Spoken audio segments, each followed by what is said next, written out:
Okay, so previously we talked about the idea of between and a point falling between two other points. And a lot of times people say between means in the center of or in the middle of. Well, that's not necessarily the case. It can be the case, but it's not always the case. The point that falls in the middle is the midpoint. Now, a different way for us to say this, which is the more appropriate way to write this, would be to say that a midpoint cuts a segment into two. I'll give you a second to write that down. Cuts a segment into two congruent pieces. Congruent means the same length.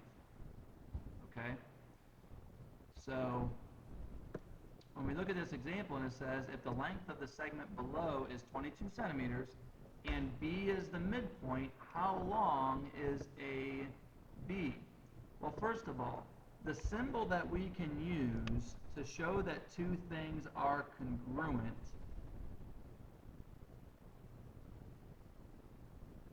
is a notch mark like this. Okay, as soon as you see the word midpoint, you can immediately put those two notch marks on the segment to show that AB is the same length as BC. So considering those two are the same length, if the whole thing is 22 centimeters, then each of these pieces must be 11 centimeters. Has to be. There's nothing else that can be. Okay, let's take this a step further. Let's draw the scenario. I is the midpoint of segment HJ. So, if I draw a segment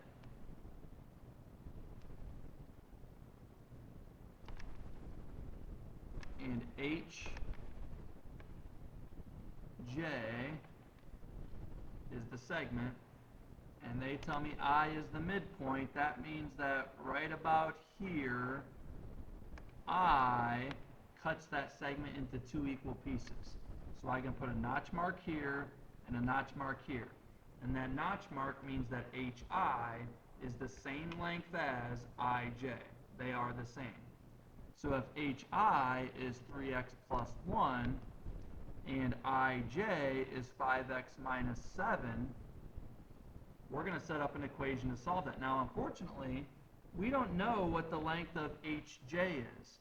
So we cannot do 3x plus 1 plus 5x minus 7 because we don't know what the length of the whole thing is. Instead, because of these notch marks and because of the fact that this is a midpoint, we know that those two are the same.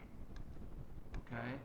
Since they are the same, I can go ahead and I can say 3x plus 1 is equal to 5x minus 7.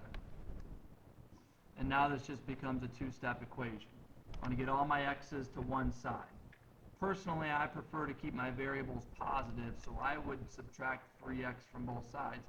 But there's actually 4 different steps you could do there. I'm going to bring down this 1.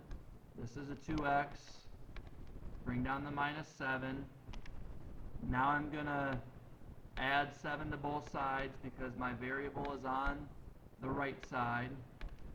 These cancel. This is equal to 8.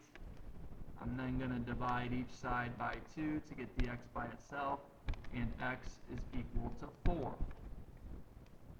Alright? Now, sometimes there'll be, other than just finding x, it'll also say maybe find ij. Well, if I had to find ij, I take this 4 and I plug it back in up here.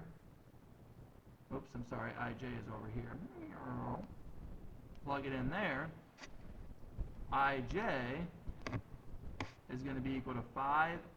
Oops, I'm sorry, not the x. Let me erase the x because I know what the x is now. 5 times 4, because x is equal to 4, minus 7, so ij is equal to 20 minus 7, ij is equal to 13. And in that case, hi is also 13 because of the fact that I is a midpoint.